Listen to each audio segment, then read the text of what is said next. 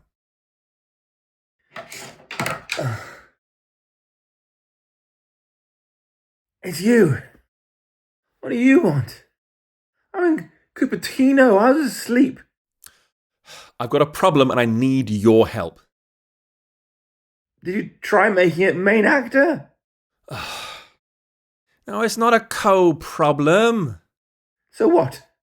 What is so important? You had to call me at... Oh, come on. It's 2 a.m. here in California. I want to talk about mistakes that we made when making Hacking with Swift. What do you think?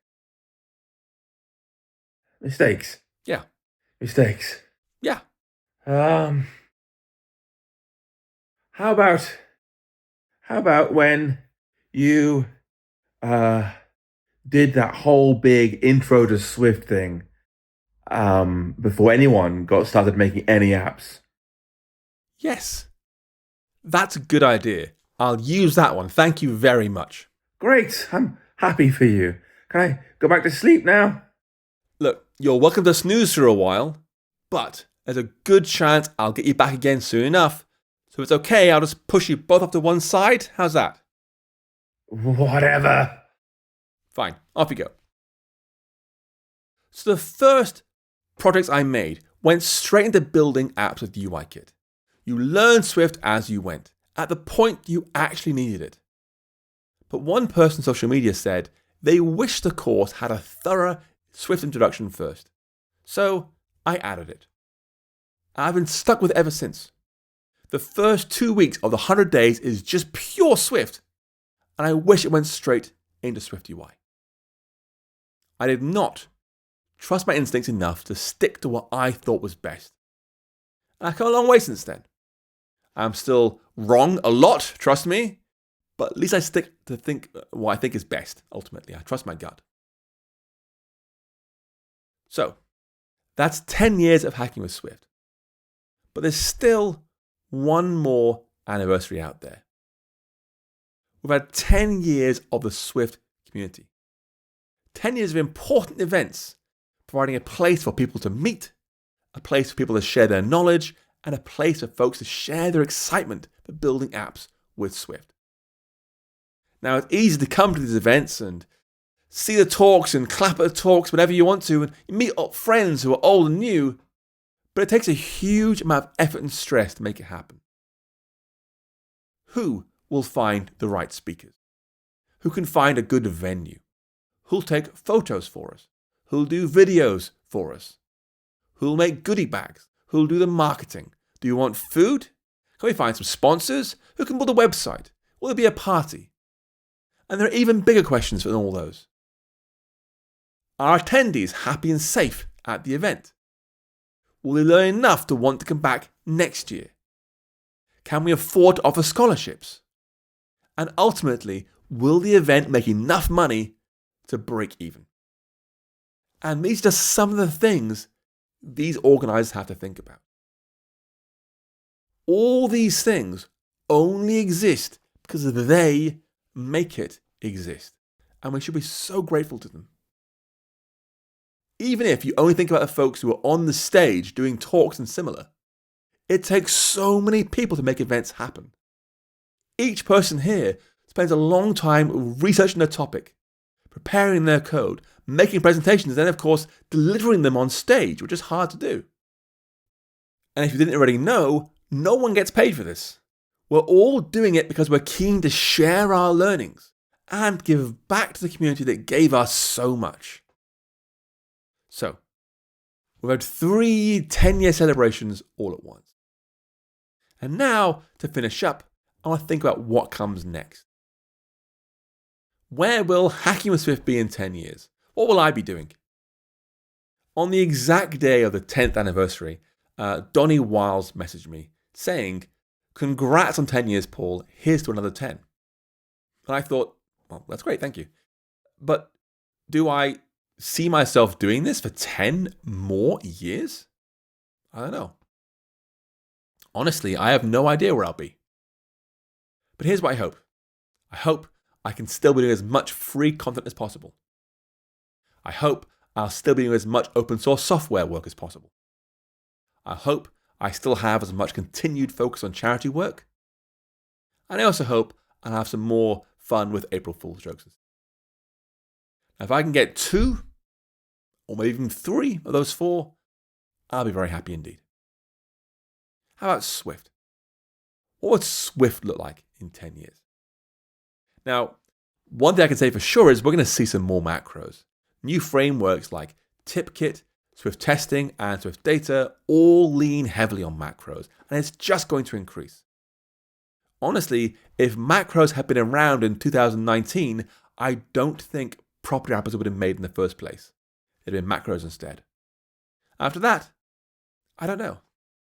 Let's try some of the clones one last time. Hey you two, what do you think Swift will look like in 10 years' time? I think we're going to see an increased focus on Swift beyond just Apple's platforms. And that means Swift on the web, yes, but also in embedded Swift, getting Swift to work in the most performance-critical environments. Yeah, fair enough. Clone 2, what about you? Honestly, I don't care as long as WebKit comes to SwiftUI this year. Yes. Do either of you have any other ideas? How about we ask Clone 3? No. Hold up. You know as well as I do that Clone 3 went wrong. They were a mistake. That's why we don't ask them questions anymore. Don't you remember what happened last time? I do remember, but we apologise to Tim Cook. He was very, very nice about it. All right then, just as one last time then. All right, I'm going to do it. I'm going to call Clone 3, folks. Here we go.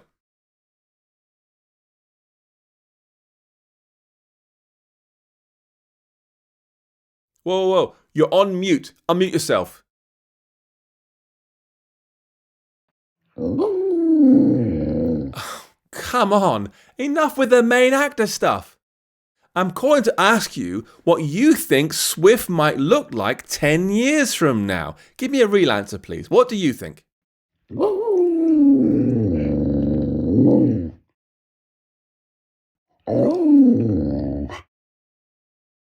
That's right. Swift might get more macros in the future. Or it might pick up pace with web servers or embedded Swift. But ultimately, it does not matter. You could build your apps using Swift 6 or Swift 1, with MVC or MVVM, with Core Data or Swift Data, with UIKit or Swift UI. Users don't care. If you know anything about me, you'll know I love coding with Swift. You know I love coding with Swift UI. But they're the means to the end, not the actual end of themselves. Our goal is not to think increasingly abstract things about bindings and observable objects until we end up so high in space we become architecture astronauts. Our goal is to use our skills to make the world a better place for our users. Honestly, there are folks out there building machine learning apps that can detect skin cancer from photos, which is incredible. There are people out there building apps to teach adults how to improve their guitar playing or teaching kids mathematics through games. So when people tell me, I haven't got any good app ideas, what do I do? I say the same thing. Take something you love, something you're excited about, whether that's playing the piano or flying planes or mental health or cooking, whatever it is, then combine that with your coding knowledge. Because you can get lost in this mental model of learning things for the sake of learning things, because it feels good. but you have the chance to change the world, to reach 100 million people with your idea, to make their lives better. And that's huge. But none of it depends on what's going to change in Swift. Honestly, if you're watching this video now and you're maybe 25 years old, learning Swift or Swift UI today, I've got some important news for you. It's probably not going to be here in 20 years' time. It'll be gone, or it'll change beyond recognition. But the fundamental skills you've learned around solving problems are for life. So I'd encourage folks, don't become a language zealot. Don't sneer at JavaScript developers. Don't spout off about how HTML is not a language, because everyone's trying to get the same thing done, to build greater things. So enjoy that. Don't make it a zero-sum game where they have to lose in order that we win. Last but not least, I want to talk about our community. What will our community look like in 10 years? Well, you tell me. Better yet, you show me. Because you get to decide what our community will look like. Because you don't come to YouTube or Slack or community events, whatever, to meet the community. You are the community. And the way you behave, the way you invite others, is what decides how our community will look in 10 years' time. So please find ways to help other people around you. Find ways to welcome other people around you. Find ways to encourage other people around you. And if you do that, our community will grow stronger, smarter, and safer than ever. Thank you for watching. I hope you enjoyed the talk. Also learn a few things along the way, perhaps. Please do leave a comment below. I'd love to hear your favorite thing about building with Swift over the last decade, or however long you've been doing it for. And of course, hit like, subscribe, all that kind of regular YouTube kind of jazz. I'll see you next video. Take care, folks. Bye.